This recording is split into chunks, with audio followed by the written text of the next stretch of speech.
বিদায় নিয়েছে শীতকাল, দেশ জুড়ে বাড়ছে গরমের প্রভাব।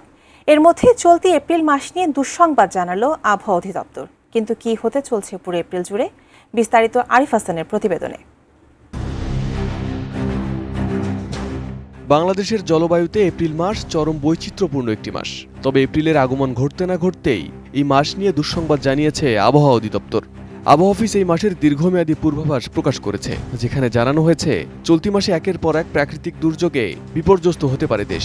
লঘুচাপ, নিম্নচাপ, ঘূর্ণিঝড়, কালবৈশাখী ঝড়, শিলাবৃষ্টি এবং তাপপ্রবাহ সবকিছুই হতে পারে এই মাসে। আর এর ফলে কৃষি থেকে জনজীবন পর্যন্ত প্রতিটি ক্ষেত্রে দুর্যোগের প্রভাব পড়ার আশঙ্কা রয়েছে।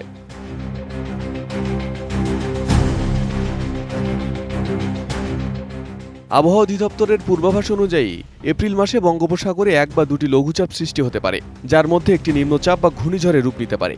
এছাড়া 5 থেকে 7 দিন বজ্র ও শিলাবৃষ্টি সহ হালকা থেকে মাঝারি ধরনের ঝড় এবং 1 থেকে 3 দিন তীব্র কালবৈশাখী হওয়ার সম্ভাবনা রয়েছে। বাংলাদেশ যেহেতু কৃষিপ্রধান দেশ এবং এই সময়টা বিভিন্ন ফসল ও ফল উৎপাদনের গুরুত্বপূর্ণ সময়, আবহাওয়ার এই প্রতিকূলতা কৃষির উপর বড় ধরনের প্রভাব ফেলতে পারে। তীব্র ঝড় ও শিলাবৃষ্টির কারণে এ সময় আম ও লিচু সহ অন্যান্য ফলের উৎপাদন ব্যাপকভাবে ক্ষতিগ্রস্ত করতে পারে।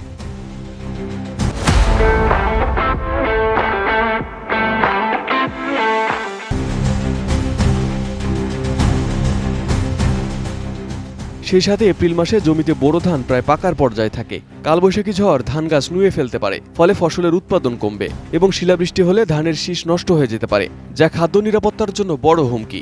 এছাড়া সবজি, গম, ভুট্টা, পাট, তিল, কলা সহ অর্থকরী সব ফসলের ব্যাপক ক্ষতি হতে পারে, যা কৃষকদের জন্য বড় দুঃসংবাদ।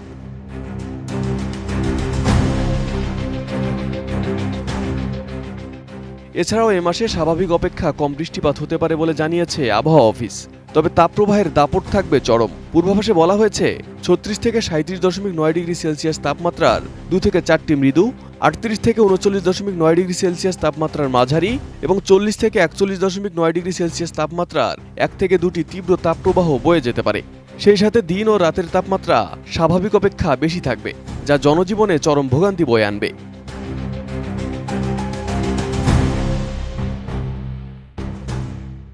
Arif Hasan, ATN news.